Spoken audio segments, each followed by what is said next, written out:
Hey guys, it's Mike here, and welcome to another edition of Dragon Ball Super reviews and predictions, in which I'm going to be reviewing Dragon Ball Super episode 52, and then giving my predictions for what's going to happen in episode 53. Well, there were a lot of interesting developments which occurred on this week's episode of Dragon Ball Super, and there's a lot of stuff to talk about, so without further ado, let's get started. So this episode essentially revolved around Future Trunks and his experiencing the current timeline while everyone waits for Bulma to repair the time machine from Cell's future. Trunks visits with Gohan, seeing his family life and seeing that Gohan is not the boy he knew in the Cell games, but rather now a scholar who is focused on raising his family and not on fighting. We see as Trunks experiences all of this firsthand, and the emotions which go through him picturing what could have been with his life had Black not destroyed his future, and the different outcome which Gohan had in the main timeline, as opposed to the one from the history of Trunks. Meanwhile, Vegeta trained in the gravity chamber with intents to defeat Black, whereas Goku went with Beerus and Whis to Universe 10 to investigate a potential source of Black's power or true identity. So essentially that's what happened in this newest episode of Dragon Ball Super, but with that being said, was this episode a good episode or was it a bad episode? Well, I have a list of pros and cons here that I'm going to list off to explain to you whether or not I believe it was good or bad. So without further ado, let's get started. The number one positive for this episode would have to be the further development of Future Trunks' character. Expanding upon his PTSD, seeing his flashbacks to his past in his own timeline, and seeing him experiencing Gohan's life firsthand. Him picturing himself together with Bulma and Mai as a happy family, and the realization that such a life has been taken away from him by Black. All of it which served to give Trunks more motivation to fight against Black, to protect his main timeline, but also to defeat Black for everything he took from Trunks. It also helped to showcase the difference between the two timelines and lives these characters lead, and accomplish much more in that vein than all of the padding in the first few episodes of this arc. Speaking of Trunks, seeing the interaction between the current Trunks and Mai were good because it's further developing the character of current Trunks, whose development was sorely lacking in this franchise. Seeing him put that saw on his back and mimic Future Trunks was certainly a funny moment, and seeing all of the interactions where he's trying to win over Mai from the Future Trunks are definitely funny and entertaining, and good for his character as well. And speaking of funny moments, all of the scenes with Pan and her getting into mischief were funny and organic to the situation. Too often the show tries to force humor into scenes, but when it happens organically and naturally, like it would in this case, it ends up being far more entertaining on multiple levels. And naturally, as they tend to be, the badass scene where Vegeta trains in the gravity chamber was one of my favorite moments of the episode. It seemed like he was pretty easily handling everything that was in that gravity chamber, especially at the end. Though I do have to wonder what kind of level of gravity he was actually training under, which would have been nice for them to show in the episode, but sometimes you just don't get everything you want, which leads into my cons for this episode. First off, this episode was not very plot-focused or oriented. If we look at the developments in the plot, only one happened, which was Goku traveling with Beerus and Whis on their investigation, but this only happened at the end of the episode. So for plot-oriented viewers, this may be another episode you won't be getting a lot of motion in. Second is Zamasu, the Green Kaioshin. Although he was a heavily anticipated part of this episode, he was on screen for a sum total of 28 seconds, in which he did nothing but push a T-card. Though the mystery surrounding him is certainly intriguing, once again for viewers who tuned into an episode to see a specific thing which Toei has promoted will be disappointed as a result. Toei has a habit of doing this in this series, and if they're going to keep doing that, they should at least throw in a few extra scenes or lines of dialogue for those tuning in. Either that or promote the characters similar to how you would have promoted, say, Luke from Star Wars Episode 7, rather than fully showing him in the preview and ruining the surprise. Additionally, though I enjoyed the history of Trunks flashback, it's continuing to make the continuity of the show very difficult to figure out. They showed the version of Gohan's death from the anime special as opposed to Toriyama's manga, and they also showed anime-only scenes from the Cell games. So are we supposed to disregard the original manga? And if so, then why do a number of elements from this series thus far contradict the Z anime? It becomes confusing for anyone who actually cares about the continuity of this franchise. Plus, after seemingly caring about the continuity in the last episode, they again heavily contradict the continuity in this one. After all, they're still trying to act like Future Trunks always had blue hair. I mean, what's the purpose of doing that at this point other than to simply contradict your own continuity? Does Toei think that their fans really can't tell the difference between future and present Trunks? And of course, the one that I saved for last on purpose, and everyone already knows what that is, but it's basically how Gohan's character was developed and talked about in this episode.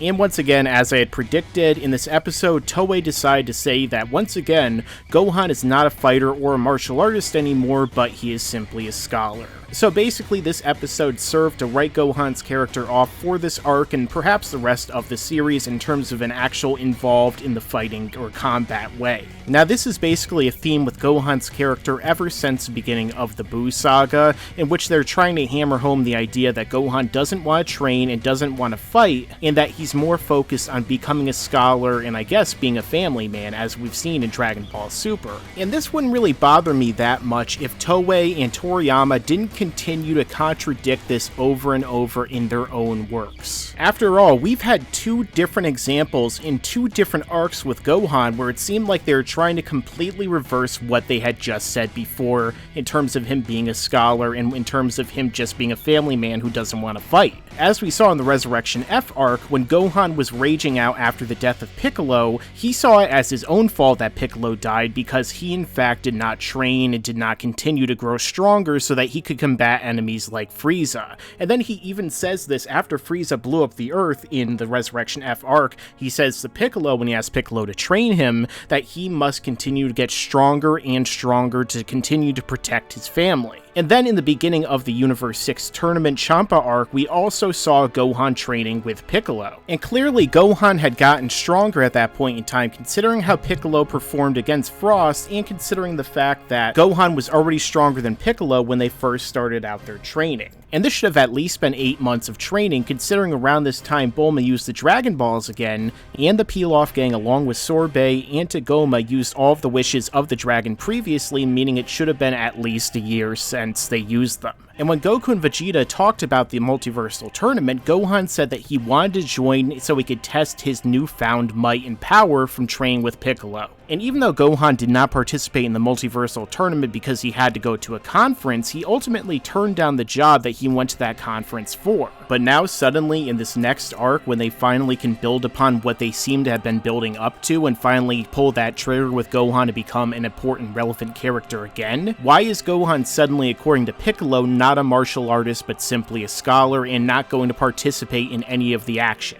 So I have to ask the question of Toei, what was the point of developing Gohan further and changing his character so where he actually wanted to fight, he actually wanted to train and grow stronger so he could defend his family, if ultimately they were simply going to disregard all of those changes that they made and once again regress his character? It seems like Toei and Toriyama are going by the typical how to write a Gohan character arc, which is step 1, have him awaken his hidden power and realize he needs to fight.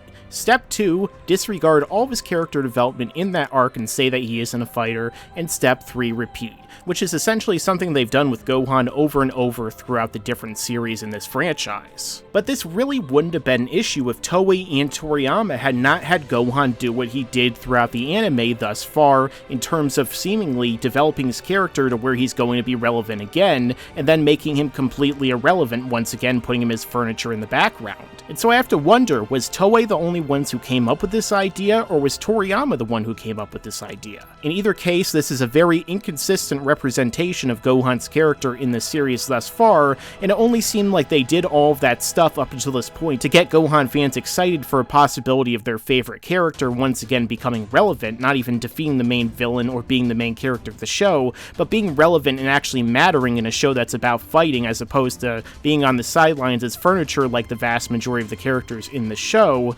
But then ultimately they decide to once again regress and reverse his character to an earlier state to where he's completely useless. This is certainly something I'm not very happy with, because the fact that they decide to try and set up once again a character who seemed like he was completely irrelevant at this point in the show, and build him up and then eventually try and put him in a situation where it seemed like he was going to actually matter, only to say once again, oh, he doesn't matter anymore, you should just stop thinking about him and stop investing your emotions into this character and the possibility of him actually mattering again. And this would be just as much an issue if it were Tien or Piccolo Piccolo, or another character even like Krillin or Majin Buu, where they build them up to seem like they're going to matter again, and then they kind of throw them away. In fact, they've kind of done that already in this series, with Piccolo not really doing anything or amounting to anything in the Universe 6 arc, and with Buu ending up seeming like he's going to join the fight and have some interesting dynamics in the Universe 6 arc, and then just kind of fall asleep at a desk during a test or fail it in the manga. Utilizing other characters in the background has always kind of been an Achilles heel of Toriyama, which Toei should really be working on making better in this anime, because they have far more control over the final finished product, since it's entirely based on notes from Toriyama. And as we know from this arc, they sent Toriyama the general idea, which he ended up writing the layout for, that they could put into action for Future Trunks and this evil version of Goku Black. So why isn't Toei approaching Toriyama and saying that there's all these different fan bases of all of these different characters in the show, like Tien, Piccolo, Gohan, Krillin, Android 18, Majin Buu,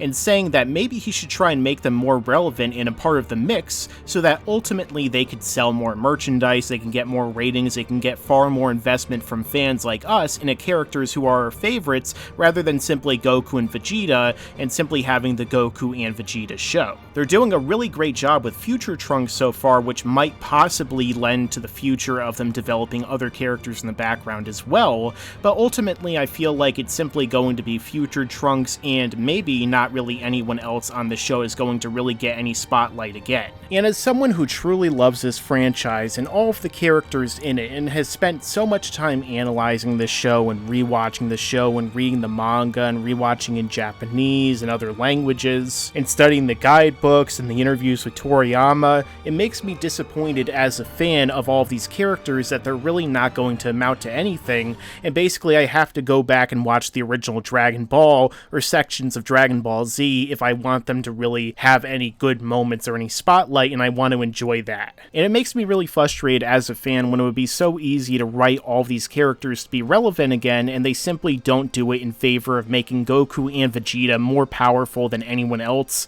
thus making them irrelevant in the long run, and pushing every other character except for now at this point maybe Future Trunks even further down on the totem pole. Now, even though I did end up talking for a long time about my cons in this review, overall I would say that this episode was very good. It was very emotional. I loved all the scenes in which Trunks and Gohan were together, seeing his family life, and just seeing a lot of focus on that aspect, you know, the slice of life episodes at which Toriyama and Toei certainly seem to excel at in this series and this franchise. And generally, it was a pretty well put together episode, so I can't say because of those cons that it wasn't a good episode. There's simply things that continue to bother me throughout this series and throughout this franchise as a longtime fan. Now, with all of that being said, let's get into my predictions and summary of the next episode preview. And as we hear Goku say in the next episode preview, which was translated by Herms from Kanzenshuu, "Hey, this is Goku. So Lord Beerus, who is this Zamasu guy anyway? A despairing Kaioshin and gifted fighter? So like a super elite then? Guess that means he's sure to be a tough opponent." Next time on Dragon Ball Super, reveal Black's true identity, now off to the Kaioshin realm of Universe 10. Don't miss it. So as we know, Goku and Beerus and Whis are going to this Universe 10 Kaioshin realm to investigate this Zamasu character to see if he has any connection whatsoever to Black.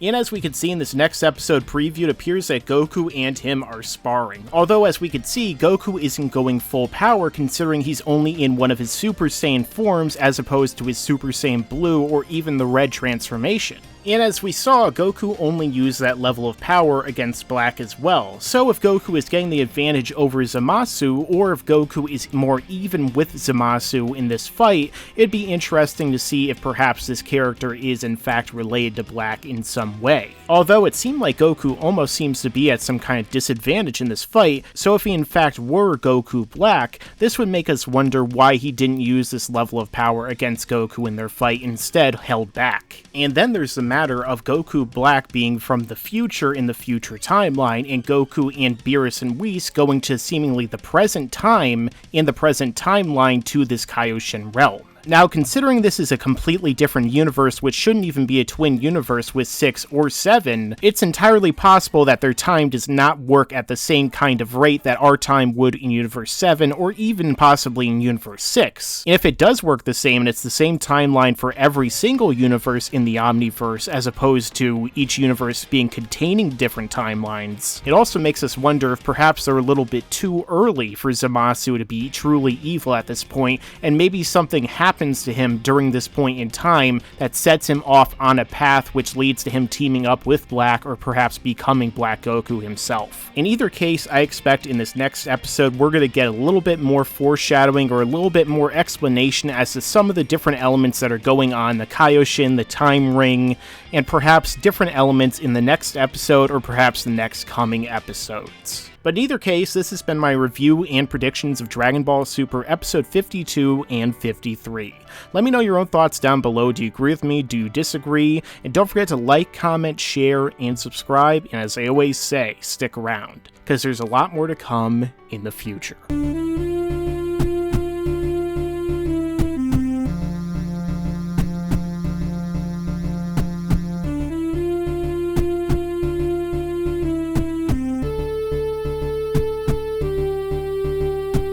What? What do you want? Why are you still watching the fucking video? Do you expect me to say something? Well, I know what you expect me to say, but I'm not going to say it. Rubber baby buggy bumpers.